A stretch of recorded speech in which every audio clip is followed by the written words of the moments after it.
Hello, and welcome to Cocktails with a Twist of History, your digital destination for all things cocktails. So, today I would like to talk about a cocktail called a Kentucky Flyer Whiskey Cocktail, which I saw somewhere said that it was invented in 2011 by a person in San Francisco, but I really think that it's just a classic Crusta cocktail. What's a Crusta cocktail, you ask?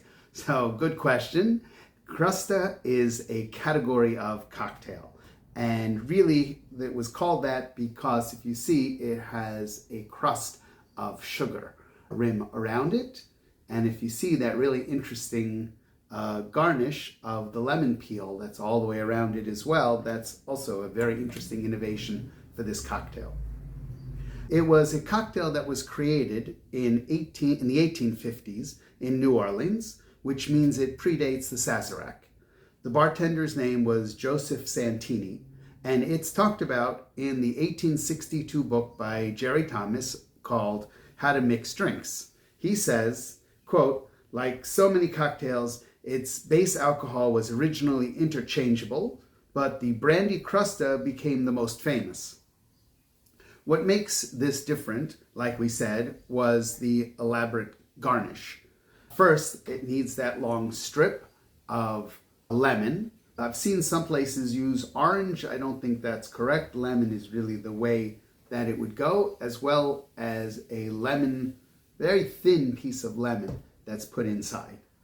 Also, it has to have that sugar rim, which basically means you take your lemon, you rub it around the end of the glass, and then you put it into your sugar until you get that crust. Sometimes you leave it, you let it dry a little bit.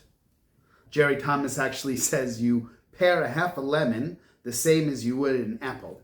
I don't know, I really don't do that to my apples, but what did they do in the 1800s? Then it needs that sugar rim, like I said. This was the first drink ever to have some kind of a rim like this, which was interesting. David Wondrich, in his book Imbibe, says that it's a cult drink. I love David Wondrich. I think he's brilliant, but I'm not sure I agree with him on this. I think it's really just sort of a manipulation of the whiskey cocktail. Maybe before the improved whiskey cocktail, this is what they were talking about. Okay, I have been talking way too long without a drink in my hand. Let's make a Crusta. Here we go. So, this is going to be a stirred drink. I actually saw one place where you said you put it into a shaker. I'm not sure why, but it requires bourbon, and it's nice. It requires a full 3 ounces of bourbon, so it's a drink I'm going to like. I always have my high alcohol drinks. So here we go. We're going to put our bourbon into our mixing glass. Here we go. It needs 3/4 of an ounce of Luxardo Maraschino liqueur. There we go. There are those that say you add a little bit of lemon to it. Here I'm going to add a little bit of limoncello to it, which is interesting. And now it's going to use Angostura bitters. In Louisiana, they were very into their bitters. So 1, 2, 3, 4 dashes of Angostura bitters. Here we go.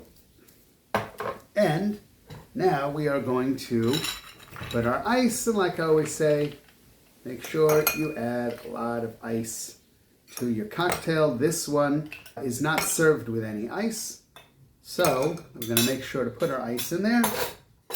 We have our mixing spoon, and we are going to stir. Whoops. Interesting, my ice is causing a little problem there, but that's fine, we got it. And we are stirring, stirring, stirring. It does not need a tremendous amount of stirring here. Here we go.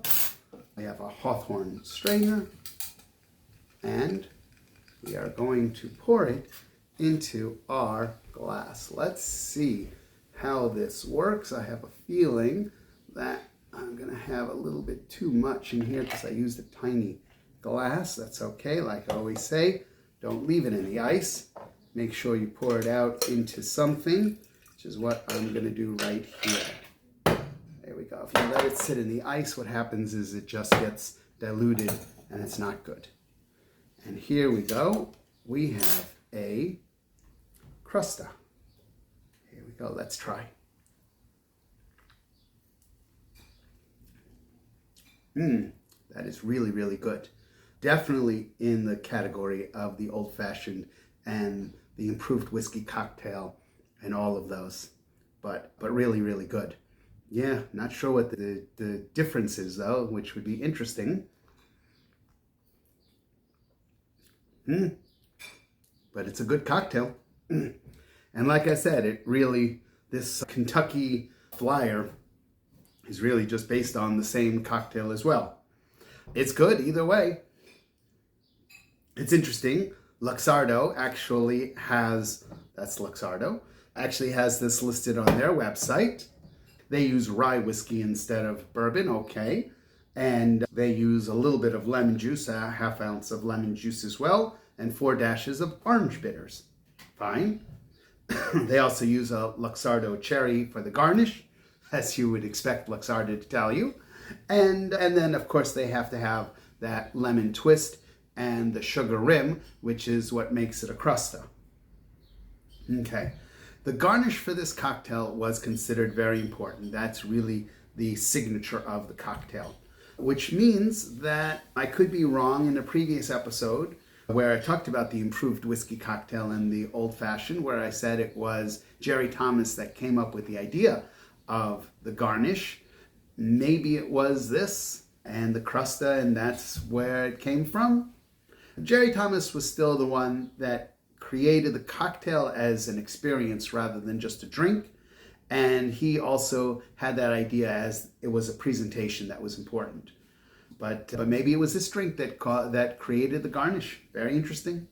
You know, like we said, it's that sugar-crusted rim that is very important. That's why they call it the Crusta. And later on, the sidecar would be a similar idea with the sugar and the margarita with the salt. It has that elaborate lemon peel on the inside that's interesting. I like that.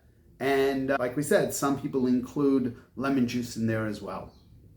Well, like always, if you've heard other stories, if you know other pieces of the history, please, we want to hear it. You can send it to us. You can email it to us. You can put it in the comments, or you can tell it to the bottle. We want to know. Also, please make sure to subscribe, to follow. We want something in the comments. We want you to send a link of this to friends so that they can enjoy it too. And we'll bring you more episodes of Cocktails with a Twist of History. Cheers. Really good cocktail.